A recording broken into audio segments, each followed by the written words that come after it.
Many of you, you're here and you want to live for Christ. You want to share the gospel with your friends. But I know for me, there's many times I miss opportunities because of fear. And so I want to talk about 4 common fears that we all experience. And I've been trying to share for many years, and I still get afraid every time. So the fears are not going away, but these are fears that we can battle, and we can battle with truth. So the first fear that we often get is the fear of rejection. There's a really good book by Mark Cahill. He does evangelism training, and his book is called One Thing You Can't Do in Heaven. And the one thing that you cannot do in heaven is you cannot share the gospel with the non-believer because they're not going to be there. And he gives this chart, and he says that when we share the gospel, there's 3 possible things that can happen. The first thing, if we share the gospel in a loving and a gracious way, they could accept Christ. Obviously, that's a win. Another option is you could plant a seed, and that would also be a win, right? If you're planting a seed and they're thinking about it, they're germinating on it. Or the other option is you get rejected. And most of us, we think of this as a losing situation. We think, if they reject me, then that's not a good thing. But let's look at what Jesus said. Blessed are you when people insult you, persecute you, and falsely say all kinds of evil against you because of me. Rejoice and be glad, because great is your reward in heaven. For in the same way they persecuted the prophets who were before you. So when was the last time that you were glad when you got rejected? I know for me, this is a hard pill to swallow, but what Jesus says is that when we are rejected for sharing our faith and living for Christ, that we are being blessed. And he's saying that we are actually following in the footsteps of the prophets. We're following the footsteps of Jesus himself.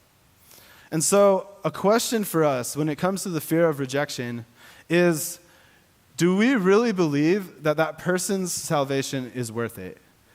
Do we believe it's worth it? But not only that, do we believe that they're worth it? Do we believe that Jesus is worth it? Is he worth us getting rejected and us feeling uncomfortable? And I want to say, in my experience, yes. But it's not until we get to that point where Jesus has just changed our lives that we're going to be willing to face rejection for the sake of him. So that's the first barrier that a lot of us face. The second one is the fear of losing a friend. So this is a very real fear that a lot of us face, is that we're afraid that if we share the gospel or we come on too strong, that people will not accept us. They're not going to want to be around us or hang out with us.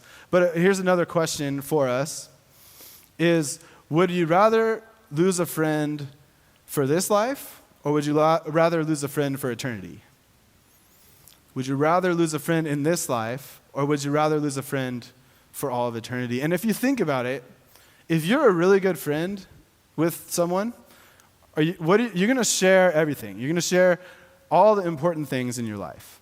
And if following Jesus is a real significant, important thing in your life, then it's only natural for you at some point to share the gospel with your friend.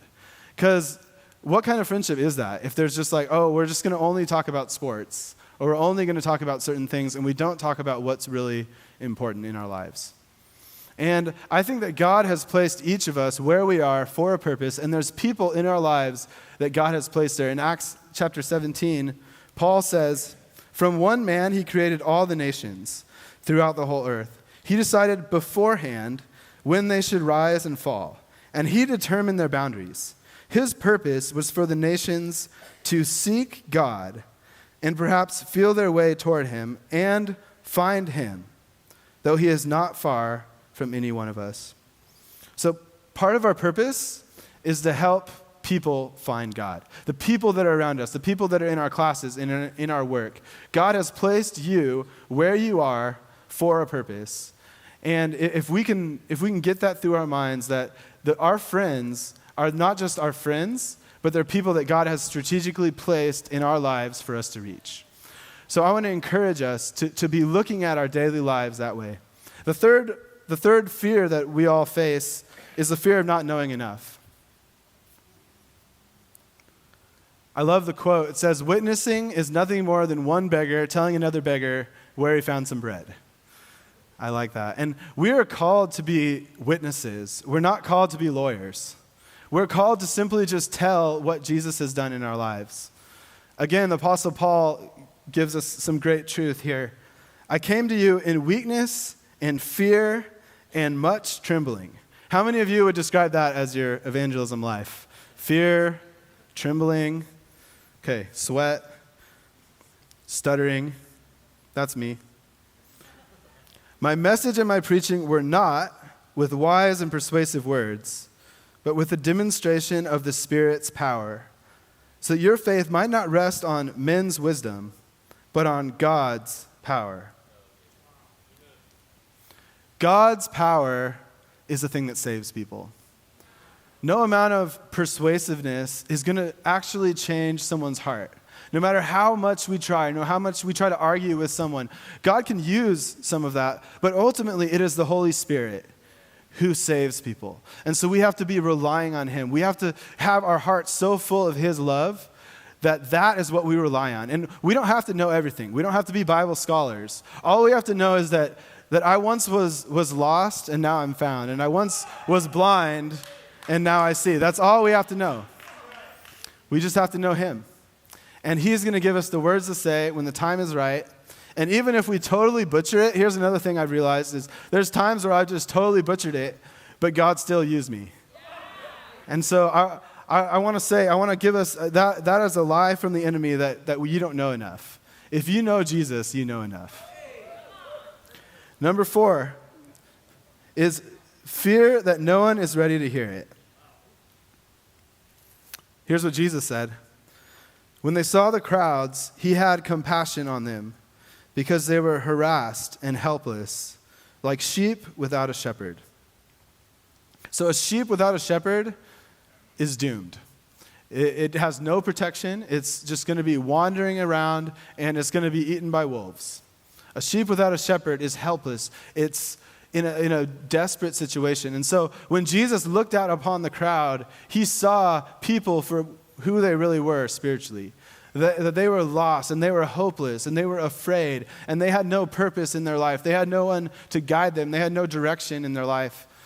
And I think, what if we adopted that heart, that passion for the lost in our lives, that maybe you go to a football game and you look out on the crowd. Have you ever done that? You look out on the crowd and feel the same things that Jesus feels for these people.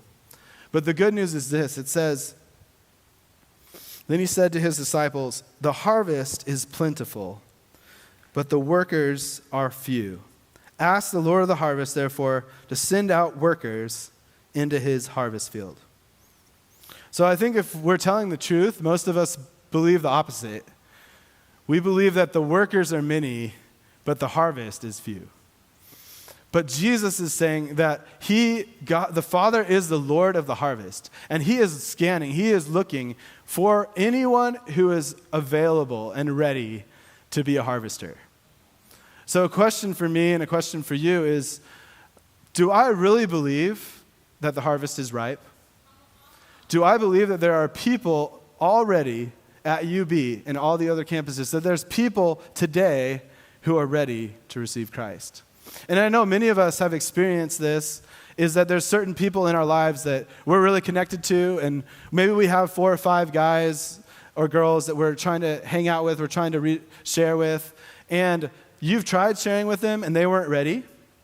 I know that happens sometimes. But what this is talking about is, for some of us, we may need to actually go beyond just the few people that we've kind of only targeted, and we need to expand our network a little bit, because Jesus says there are people who are ready. That doesn't mean that we neglect those people or we stop loving those people or stop hanging out with those people. When the time is right, I believe that if you're there and you're loving them well and you're caring about them, then the time will come for you to be able to share the gospel. But there are also people right now who are ready. And so a farmer, if he's trying to plant a lot of seeds, how he fills the field is he scatters the seed as far as he can and as much as he can, and he waits to see where the seed is going to fall. And so the ministerial term for that is sowing broadly, that we want to sow the gospel broadly because we don't know who is ripe and who's not. And so I want to encourage you in your strategy with sharing the gospel that it's good to zero in on a few people, but it's also good to just share. Share a lot, share with a lot of different people, and I think eventually you're going to find a few people who are ready to receive Christ.